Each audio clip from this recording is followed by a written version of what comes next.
Assalamualaikum warahmatullahi wabarakatuh. Perkenalkan, saya Sepia Liani. Ya, Rahmat Riyadi. Yang mana kita dari kelas Minatarhan yang isinya 3 orang. Kita nih di sini ingin membahas tentang salah satu mata kuliah kita yang mana itu adalah pembandingan HAN, Hukum Administrasi Negara. Kalau boleh tahu, hukum perbandingan administrasi negara itu apa sih, dia? Perbandingan administrasi negara itu kalau dari saya pribadi sendiri sih kita bisa dapat membandingkan antara sektor-sektor negara lain, negara Indonesia dan negara luar seperti itu. Jadi kayak membandingkan dari segi perizinannya, dari pengawasannya, terus dari pemerintahnya itu seperti apa. Apakah mereka udah menerapkan kalau di Indonesia kan asas-asas umum pemerintahan yang baik ya, OPD ya. Seperti itu. Oke. Kalau kita ambil salah satu contoh nih, mungkin kita ambil salah satu contohnya pelayanan publik deh ya, yang paling kita deket deh. Pelayanan publik kita bandingkan dengan negara Jepang. Boleh? Oke, negara Jepang bagus ya. Oke, mungkin kita bandingkan dengan negara Jepang. Negara Jepang nih dalam segi pelayanan publik itu kalau kita katakan sudah baik atau nggak menurut? Kalau untuk apa di Jepang? Iya, Jepang. Menurutku sih di Jepang lumayan baik ya ketimbang daripada Indonesia, karena kalau di Indonesia sendiri untuk pelayanannya juga lebih sedikit lambat. Beda dengan di Jepang, mereka mengerjakan segala sesuatu itu dengan cepat. Kalau kita mungkin kita kasar-kasarnya aja ya, kita bilang kalau di Indonesia itu tuh perlu ada uang sogokan atau sogokan lain supaya administrasi berjalan dengan cepat. Nah, kalau kita lihat ke Jepang, di sana itu malah kebalik. Kalau misalkan orang di Jepang kita kasih sogokan supaya nih minta tolong dong KTP saya buatkan cepat, di sana orangnya malah tersinggung. Kembali lagi berarti pada apanya? Pada SDM-nya. Karena sumber daya manusianya Jepang sama Indonesia memang beda ya guys ya. Entah itu dari etos kerjanya, dari kejujurannya, maupun dari ketaatannya ya. Nah, memang kita lihat lagi nih, kalau di Indonesia, kalau misalkan masalah adanya aparatur yang melakukan kesalahan atau pelanggaran nih, kalau kita minta hukum dong orangnya, mereka tuh banyak pertimbangan. Ada yang dikenal sama salah satu istilah itu piring nasi. Tahu nggak piring nasi itu apa? Piring nasi itu kalau misalkan orang itu dipecat, dia berarti mempertimbangkan ini dirinya nanti untuk kedepannya memakan apa karena dia tidak punya pekerjaan. Ya benar. Kalau kita bilang belas kasih lah ya kan. Kita bilang nanti kasihan nih anaknya di rumah makan apa, nanti anaknya sekolahnya kayak mana. Itu yang dipertimbangkan oleh orang Indonesia. Tapi kalau misalkan di negara Jepang, di sana tuh taat. Jadi kalau memang dia melakukan kesalahan, dia memang harus dihukum. Dan juga pemerintahan di sana juga bagus ya, birokrasinya kalau kita bilang ya, birokrasinya memang berjalan dengan bagus. Di sana juga ketaatan orangnya juga bisa dibilang tinggi. Nah, kalau kita lihat dari hal tersebut, itu bisa salah satu contoh dari perbandingan hukum administrasi negara yang ada di antara negara Indonesia dan negara Jepang di bagian pelayanan publik ya. Terus kalau kita bandingkan lagi nih di masalah birokrasi ya, tadi kita ngomong birokrasi nih. Di Indonesia sendiri tuh masih kita lihat sulit ya sebetulnya birokrasi ya, masih agak maksudnya masih daerah-daerah situ aja untuk birokrasi. Sedangkan kalau di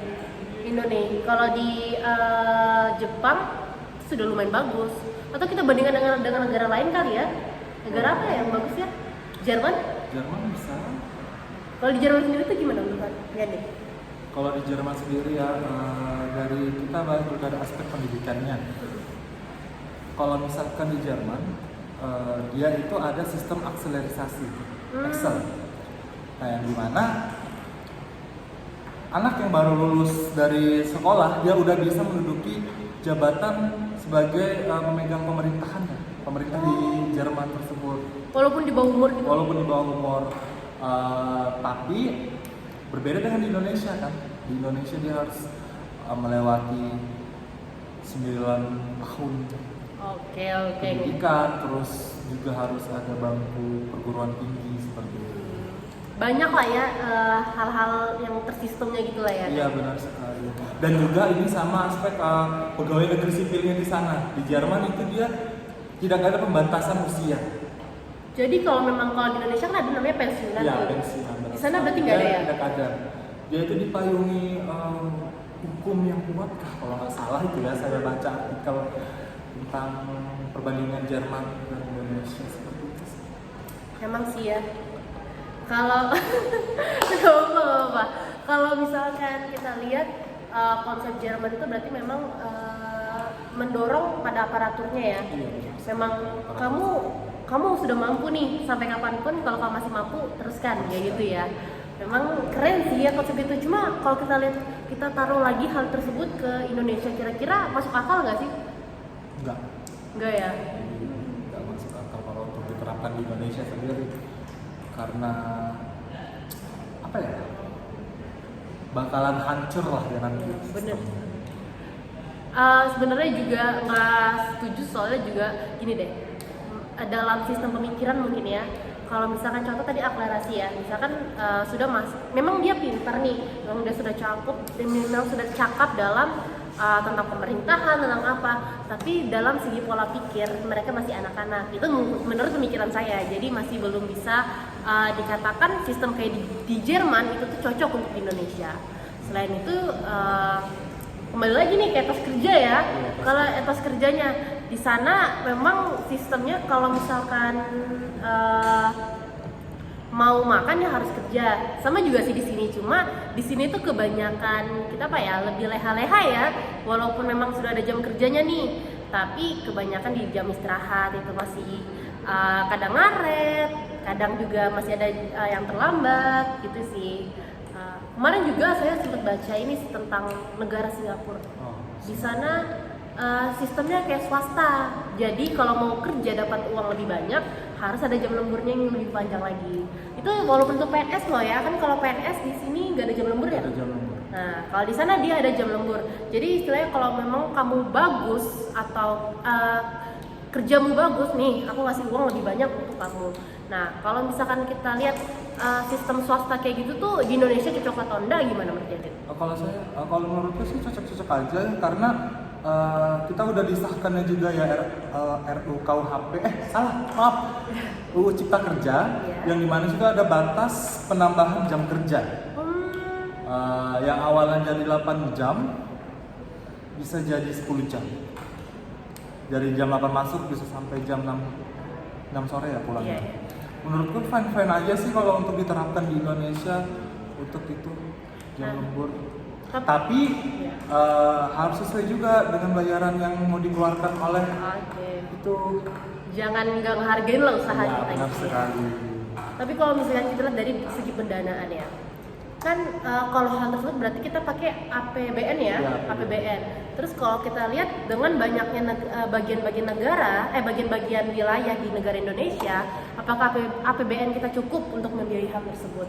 Nah, kalau misalnya kayak sistemnya ke swasta nih, pasti orang jadinya mungkin etos kerja kita bahkan meningkat dan orang-orang kan berebut-rebutan. Tapi apakah negara sanggup membiayai hal tersebut? Nah, itu yang masih jadi pertanyaan.